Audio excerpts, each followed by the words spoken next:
What's up, you beautiful dirtbags, and welcome back to Bike Filth, the channel where we celebrate bikes that don't care about trends, weight weenies, or your dentist carbon gravel rig. Today we're celebrating a company that basically flipped the bike industry on its head and stuck his middle finger up and said, "Steel's not dead, you're just weak." This is the history of Surly bikes.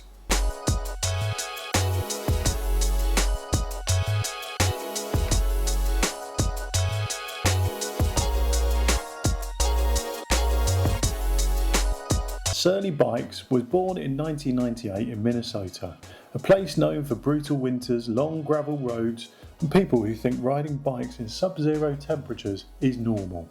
Surly wasn't some startup chasing venture capital or Instagram clout.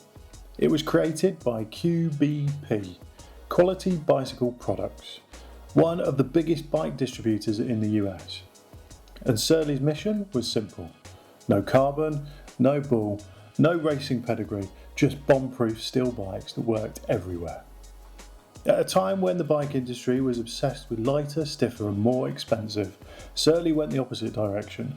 They got their name from the attitude: unapologetic, stubborn, a little peed off. Very on brand. Surly's first big hit was the Karate Monkey. No suspension, steel frame, rigid fork and geometry that said, yeah, you can ride this anywhere. The Karate Monkey arrived just as mountain biking was getting more complicated. Full suspension, proprietary standards and wallet-melting prices. Surly said, or here is how, just ride harder. It became a cult classic and basically laid the foundation for modern rigid mountain bikes, bikepacking, single-speed culture, and people realising they don't actually need 170mm of travel to have fun. Before Quiver Killer became a marketing buzzword, Surly was already doing it. Bikes like Long Haul Trucker, the touring bike that refused to die. Crosscheck, cyclocross, commuter, gravel, pub bike, apocalypse, escape vehicle, the steamroller, fixed gear simplicity done right. These bikes weren't flashy, but they worked everywhere. Surly bikes became the choice of messengers, world tourers, dirtbag commuters and riders who care more about riding than posing. Basically, if your bike has more stickers than resale value, it might be a Surly. Surly didn't just follow trends, sometimes they created them. Enter the Pugsley. One of the first mass production fat bikes, it showed riders that snow doesn't stop biking, sand doesn't stop biking, logic doesn't stop biking. Then came bikes like the Krampus, pushing 29 plus tyres before the industry even knew what to do with them. Surly became famous for weird standards, massive tyre clearance and frames that looked like they could have survived nuclear fallout. If your bike can run 5 different wheel sizes, Surly probably had something to do with it. Surly has always been about steel frames, simple geometry, external cable routing and compatibility over optimization. They didn't care if a bike weighed an extra kilo. They cared if it worked, in the middle of nowhere, with whatever parts you could find, and without proprietary nonsense.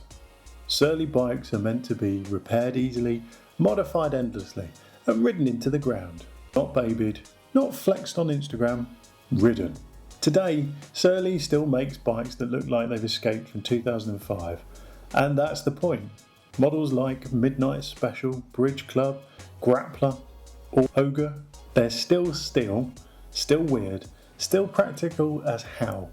And while the industry keeps chasing lighter, faster and pricier, Surly continues doing what it's always done, making bikes for people who actually ride them. Surly matters because it reminds us bikes don't need to be fragile, riding doesn't need to be complicated, and steel is absolutely not dead.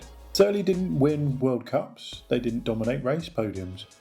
They won something better, a cult following of riders who just want to ride anywhere, anytime. If you've enjoyed this basic bio of Surly bikes, hit that like button down below, subscribe if you want to hear more bike related content, and let us know in the comments if you've ever owned a Surly. I know I've always been tempted, but I've never done it, just not got enough space, I don't think. Thank you very much for watching. We'll see you in the next video.